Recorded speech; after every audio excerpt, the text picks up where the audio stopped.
Now there were some present at that time who told Jesus about the Galileans whose blood Pilate had mixed with their sacrifices. Jesus answered, Do you think that these Galileans were worse sinners than all the other Galileans because they suffered this way? I tell you, no.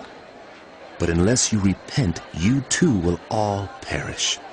Or those 18 who died when the tower in Siloam fell on them, do you think they were more guilty than all the others living in Jerusalem?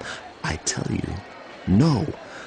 But unless you repent, you too will all perish. Then he told this parable.